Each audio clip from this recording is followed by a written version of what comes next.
In so many true crime cases, entering a relationship with the wrong person turns out to be a death sentence that the victim can't escape, even if they try to end the relationship before it's too late. Jolee Callan made an impression on everyone she met. Throughout her teenage years, she stood out from the crowd, partly because she was only 4 feet 10 inches tall, and also because she liked to dye her hair bright colors. When Jolee started dating Lauren Bunner, who was 2 years older than her friends immediately disapproved. From very early on in the relationship, it was clear that Lauren didn't want other people noticing Jolee the way that he had noticed Jolee. In fact, he didn't even want her to spend time with her own friends or meet new people. In Lauren's opinion, all of Jolee's time should be spent with him and his friends. The longer the relationship went on, the more controlling and jealous Lauren became. Jolee saw right through Lauren's controlling behavior and tried to break up with him multiple times. But it was harder than she expected. Every time she turned the conversation towards a breakup, Lauren would tell her that if she ever left him, he'd kill himself. Jolee believed that he meant it and agreed that she would not break up with him. After going through this cycle time after time, Jolee couldn't take it anymore. Despite Lauren's threats, she broke up with him for good. Several months passed, and Jolee started dating again. She was relieved that Lauren had not followed through on his suicide threats, and when he reached out to her and asked if they could hang out as friends, she agreed, assuming that he'd moved on from their relationship like she did. Lauren suggested that they go hiking together with Jolee's adorable dog, Kibba. Lauren and Jolee had adopted Kibba together during their relationship, and they had tried to share custody of the dog after the breakup. For Jolee, Lauren offering to go for a hike felt like kind of an olive branch. She hated the idea of having bad blood with anyone and wanted to continue being on good terms with her ex. However, the day before the hike, Jolee texted her friends about the plan, which she called, quote, a symbolic friendship hike, also saying, "If something happens to me, you'll know who I was with." She may have meant it as a joke, her friends may have taken it as a joke, but as it turns out, she was foreshadowing what was to come. On the 30th of August, 2015, Jolee and Lauren set off on their hike, driving through the Alabama countryside. They planned to hike part of the Pinoti Trail, a challenging, rocky path that eventually connects to the Appalachian Trail. Before they got out of the car, Lauren took a picture of Jolee sitting in the passenger seat with the dog on her lap.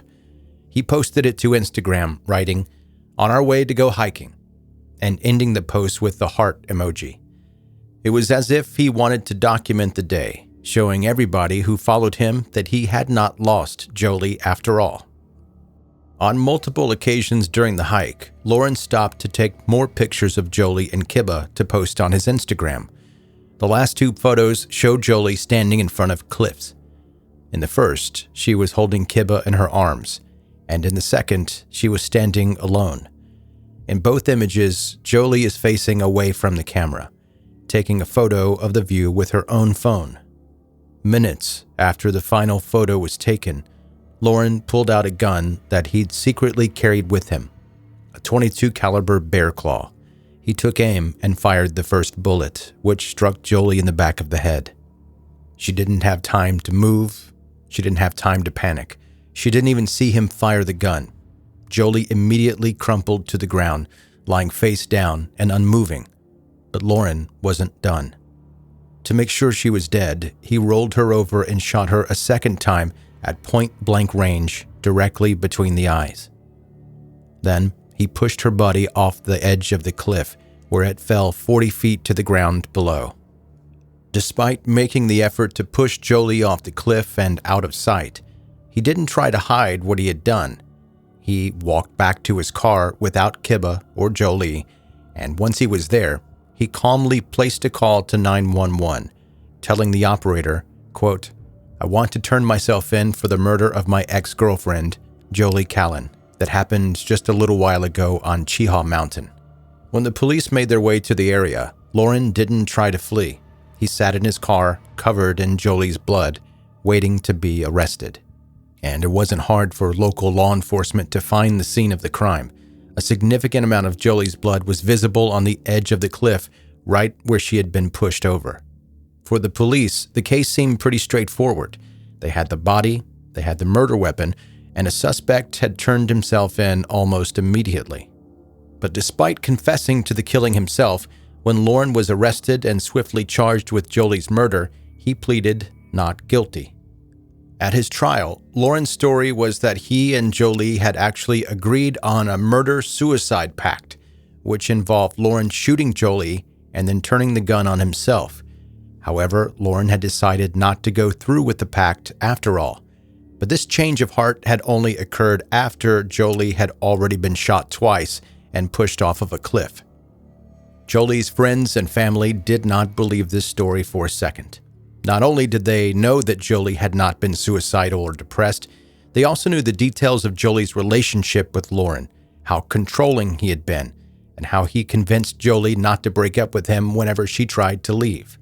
Why would Jolee agree to a murder-suicide pact with a man that she had spent months trying to escape from?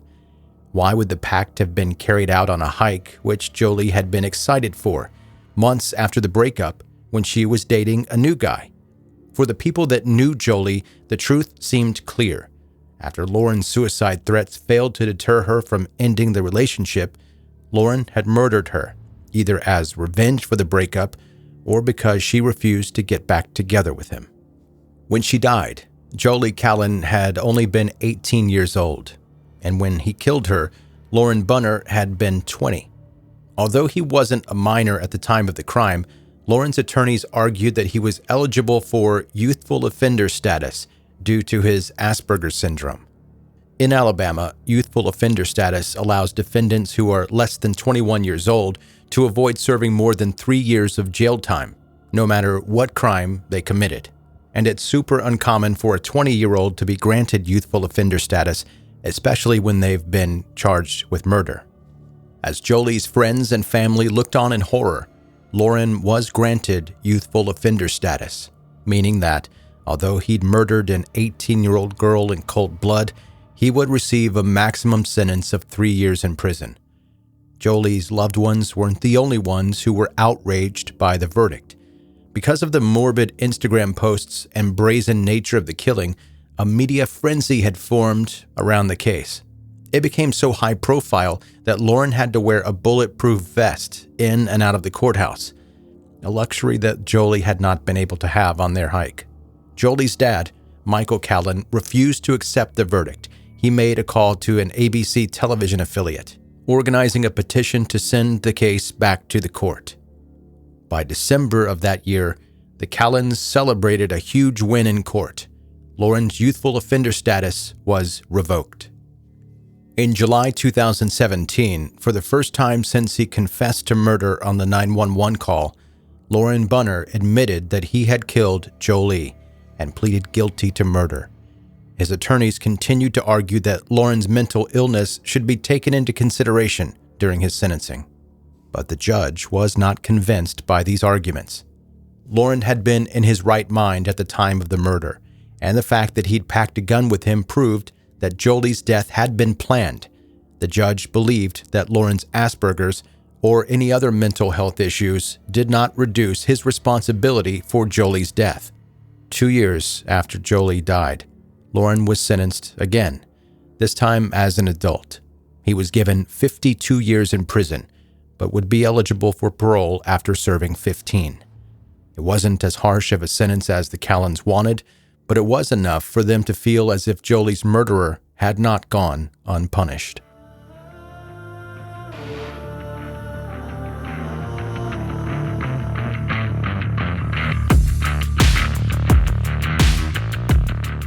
That is 10-Minute Murder for today. Brief and bingeable true crime. I'm Joe, I'm the host, and thank you so much for listening today. If you're listening right now and you've listened to other episodes of this podcast and you're not subscribed, be for real right now. What are you doing? You're just typing it in every time, 10-Minute Murder. Let's see if Joe's posted a new episode. Oh, yep, he's got one. Why are you doing that? Just subscribe. It sounds easy to me when you could just literally push a button and it solves the world's problems. Not necessarily the world's, but it makes it easier to find the podcast. That's why you subscribe. Also, connect with me on social media and see the visuals of what we're talking about here in the podcast. And if you like this episode, leave a rating and review on Apple, Spotify, any place that's possible. I love getting your positive feedback. It's very much appreciated and helps this show grow. All right, our email question for today comes from Gabby in Stockton, California. What is one taste that you have that you think other people would judge you for? Gabby, you're trying to make people hate me. I'll tell you, but just know that people in my life outside of this podcast know this opinion I have. This thing that I'm going to tell you, I've gotten this side eye so many times when I've mentioned it. And I don't volunteer this information because I know it's going to get me judged. And what you have to understand is, I'm stalling. Okay, I'll say it. The Dave Matthews Band, I don't like them. If they come on, I'll turn the channel. I don't have DMB in any of my Spotify playlists. If someone gave me free tickets to a show, I would politely decline. Look, I'm not saying that they're bad. I'm just saying that it's not for me. I get the appeal. I get it, I guess. Gabby, you're going to make people hate me. But thank you for the email. All right, I guess that's the end of the episode for today. Thank you so much for listening, and I hope you enjoyed the episode. Have a good night, or day, or morning. I don't know.